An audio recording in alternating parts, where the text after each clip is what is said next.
Good afternoon. I'm here in Phoenix, Arizona. I'm Valerie Milano with the Hollywood Times. Otherwise, I would be in Hollywood at the film festival.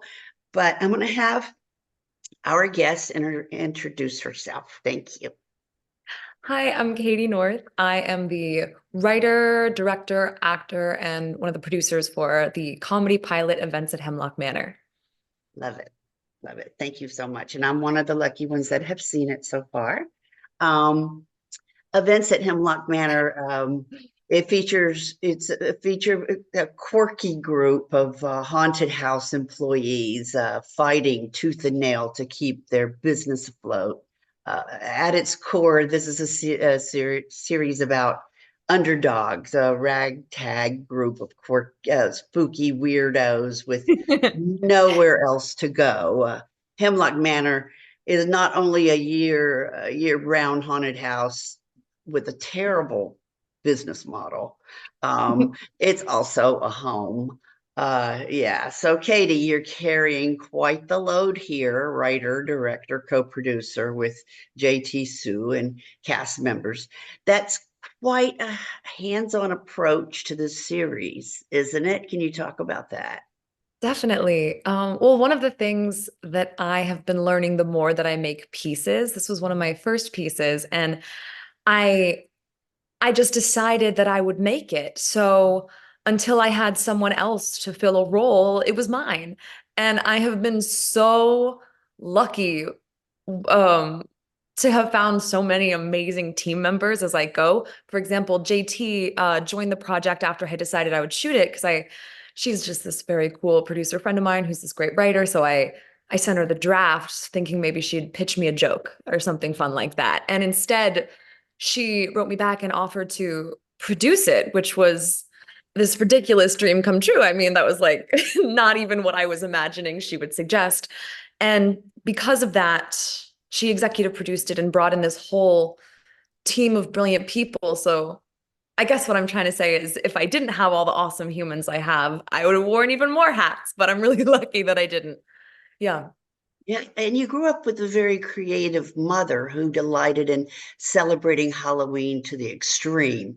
This Yes. series takes that even further with the year-round Halloween celebration that just isn't it just isn't connecting with the public. Do you feel this was a story you were born to tell? Definitely. I think there was some serendipity involved with the fact that the people that I chose to tell it with are also crazy about Halloween. So we just sort of had this connection there. But growing up, I didn't realize that it wasn't normal for your mom to be that into Halloween. I thought, because, most people decorate their house.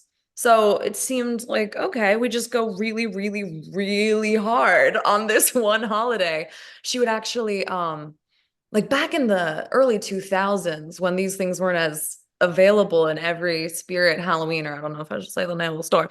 Um, she would get these like motion detector fog machines and blast orchestral haunting music and really set the scene. And then you'd walk through our entire house and there would be monsters and actors and all this thing. And this was in Hanover, New Hampshire. This wasn't somewhere where people were doing this.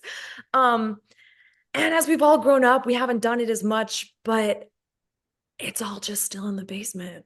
So when I wanted to shoot something, I knew I love episodic comedy. I wanted to make a pilot. I had a couple ideas, a couple scripts I was playing with. And then all of a sudden it just became obvious you can shoot at your mom's haunted house. And you have all the props already. They're right there. I have one from the episode. It's a the diaper we added actually. And you can find out why if you watch the pilot. But yeah, I I just raided my mom's basement for this entire haunted house. Cast is quirky, but very funny and competent also. In their Um, yeah. Can you talk about the casting process? Where did you find those marvelous actors? Oh, well, thank you for calling them marvelous. I agree. Most of them were actors I had worked with before in New York. So I was doing a play It was a new play by Eric Bogosian, which was very exciting to be doing. And we were workshopping it in New Jersey at the Black Box Theater. And then we brought it to the Chain Theater in New York and eventually to Soho Playhouse off Broadway. And it was um, it's this gorgeous, very dark play that I had the privilege of acting in with two of the silliest people that I've ever met, Daniel Yaiullo and Michael Gardiner, who are both in this as Oliver and Richard. I just had this inkling that I wanted to write something where we could be as weird as we secretly are, even though we play these suave, devastating people on stage every night. So that's where that came from, was that I was already working with them a lot. I knew we acted well together and had that chemistry. So I just came up with this idea. And then when I was coming up with my guest stars, I had a few years ago done an adaptation of Macbeth. And so I had all these wonderful actors from that. And so I brought two of my witches, Lee Arden and Ali Rose Harton, to play. Lee plays Candace and Ali Rose plays Jennifer. So I really just got to tap into this wonderful network of actors that I already have as a producer and director and actor and writer in the city. It's funny because when I list them all, it sounds like so many hats, but they're so complementary because you write something to direct it and then you want to act in it because you've already lived these characters when you built them, and then you produce it so that it gets made in the first place. Logical. Yeah. Yeah. Excellent. Yeah. Oh, and then the rest was my mom, friends from New York, I bribed to come hang out with me by saying that my mom has a hot tub and we'll hang out in it when we're not shooting. And my childhood friend Logan, um, not to digress, but there's just a funny story there. I hadn't hired my editor yet, thinking we'll just get to that when we get to that. And Logan is not in the industry whatsoever. She's just one of those wonderful people who will yes and anything really hard. So I asked if she'd play a small role, maybe have some lines. She can be on camera. It's fine. And first of all, she nailed it. And second of all, she found out I didn't have an editor and she goes, "Oh, I know an editor." And in my mind, I thought, first of all, thank you so much for offering. And also, who could you possibly know that would be the tone and vibe and energy of exactly the comedy? I'm like, her friend is one of the senior editors at SNL. He's an editor. He has 2 Emmy nominations. Ryan Spears, brilliant. So I got to meet him through her. But so yeah, a mixture of the kindness of friends I grew up with and lucky other friendships they brought to the table as well. Beautiful. Hey, that worked out. That worked out really well. So this question is going to be a little bit longer, and we're going to wind it down a little bit because I know you're really busy there in LA. Mixing comedy with horror isn't necessarily a new concept. Mhm. Like the Addams Family and the Munsters come to mind. But in Hemlock Manor, the comedy comes from a very different, more intellectual place, melding modern concepts of a really bad business model and the threat of looming unemployment with the tried and true themes of actor ego and dedication to the craft. How did you find that brilliant combination of plot devices? Thank you. I love that question. Um, I would say that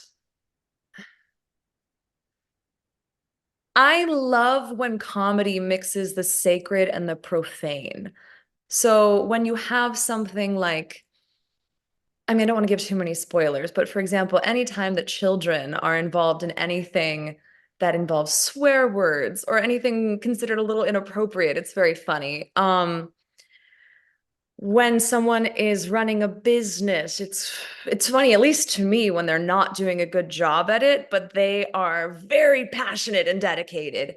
So that combination of ambition and incompetence as well, I find really funny. So for me, the idea that it's a haunted house, but it's failing, opened so many doors. And then the story engine of the piece is that they end up really scrambling to get people to come by hosting any event that would possibly consider letting them host it for them. So I wrote down 30 or 40 different things I thought would be funny if they were thrown at a haunted house instead of somewhere normal. Like a graduation ceremony or a bris or a baby shower, and all of those made me laugh. And then I picked one that made me laugh the most as the start. And I'd taken a lot of pilot writing classes. I really love the structure of episodic comedy and pilot writing. Now, the more that we move away from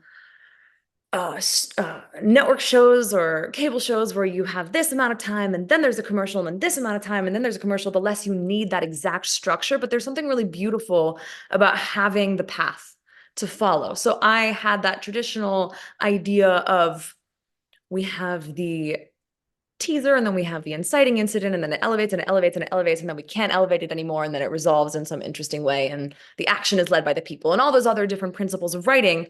But I also got to play with it because it was short. It's only 15 minutes.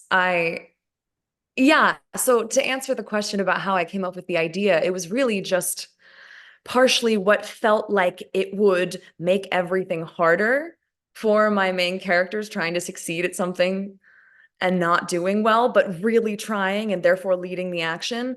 And also what made me giggle out loud to myself alone.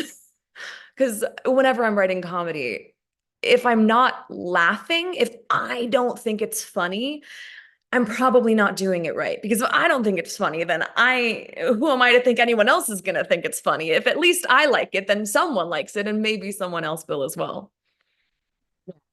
Well, you're there at Dances with Films. It's a great, beautiful feature and short film festival at the Chinese Theater. And so how can our viewers and our readers know more about your 15-minute short, and find more about you, find out, is it website, social media? Absolutely. On Instagram, my handle is at KT, like the letters, Okay. KT period North, the directions, my name. And then my website's just Katie North spelled with all the letters, because website HTML. I can code. I swear I'm not like forgetting words. Anyways, it felt fine to have all the words, and Katie North with all the letters was already taken on Instagram. Let me say that again. On Instagram, it's KT period North. And on the internet, my website is katienorth.com. Cool. All And right. And yeah, go ahead. I was going to say, if you want to watch it and you're in Los Angeles, we are showing at Pilots Block 5 on Saturday, June 29th at 1:15 at the Chinese Theater. So do yourself a favor and just go. The theater is ridiculously beautiful. And what are you doing on a Saturday in the middle of the afternoon if not having a good time? Come on. That's right. Come to Hollywood. And so we'll also have that information in our article and on this little talk of ours. And we're the Hollywood Times Official is our YouTube channel, and our website's hollywoodtimes.net. And thank you so much, Katie, for being with us this afternoon. And maybe you can bring your little friend there and say goodbye as well. Thank you so much. He's so scary. Okay. My mom actually diapered it. I love it. That's a great idea. Thank you. Maybe we can meet in person. Love that. I would love that. Okay. Thanks again. Have a great afternoon. All right. Bye-bye.